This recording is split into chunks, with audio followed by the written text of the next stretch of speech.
भक्तों, आज हम श्री रुद्र संहिता तिथि खंड के चौथे अध्याय में देवी जगदम्बा के दिव्य स्वरूप के दर्शन की कथा को जानेंगे।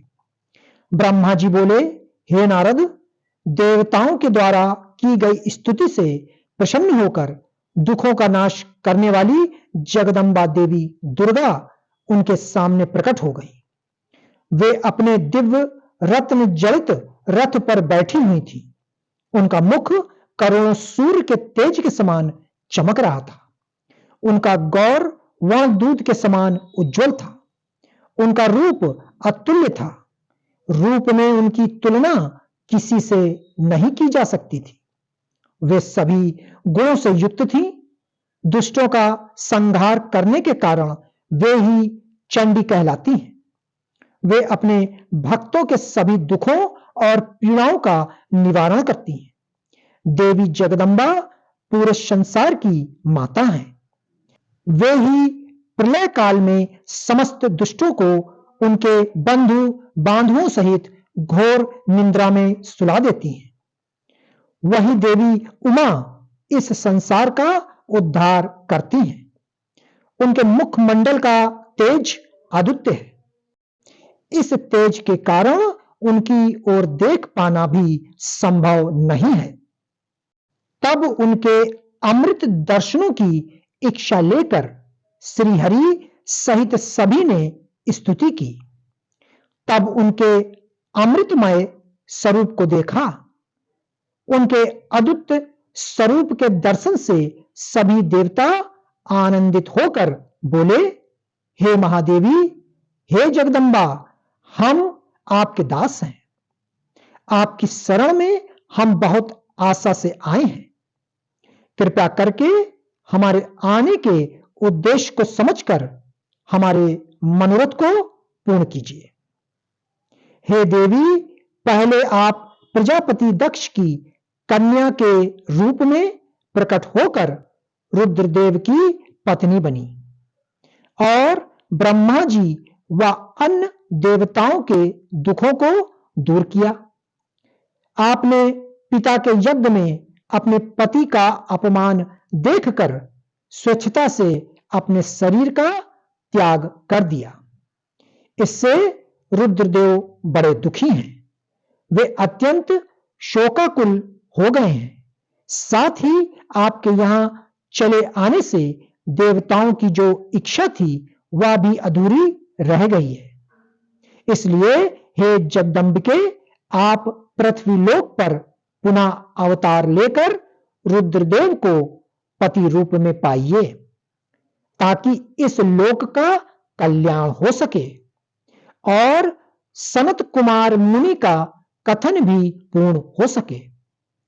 हे भगवती, आप हम सब पर ऐसी ही कृपा करें ताकि हम सभी प्रसन्न हो जाएं तथा महादेव जी भी पुनः सुखी हो जाएं, क्योंकि आपसे वियोग होने के कारण वे अत्यंत दुखी हैं।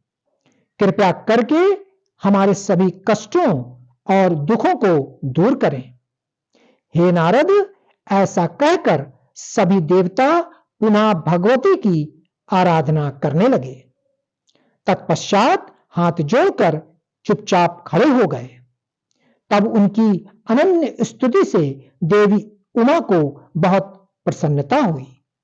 तब देवी शिव जी का स्मरण करते हुए बोली, हे हरे, हे ब्रह्मा जी तथा समस्त देवताओं और ऋषि मुनियों, मैं तुम्हारी आराधना से बहुत प्रसन्न हूं। अब तुम सभी अपने अपने निवास स्थानों पर जाओ और सुखपूर्वक वहां पर निवास करो।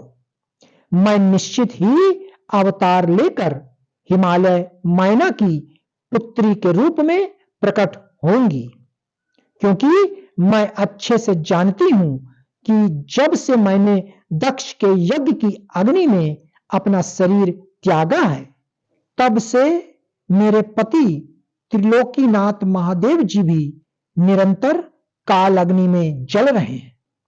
उन्हें हर समय मेरी ही चिंता रहती है। वे हर समय यह सोचते हैं कि उनके क्रोध के कारण ही मैं उनका अपमान देखकर वापस नहीं आई और मैंने वहीं अपना शरीर त्याग दिया।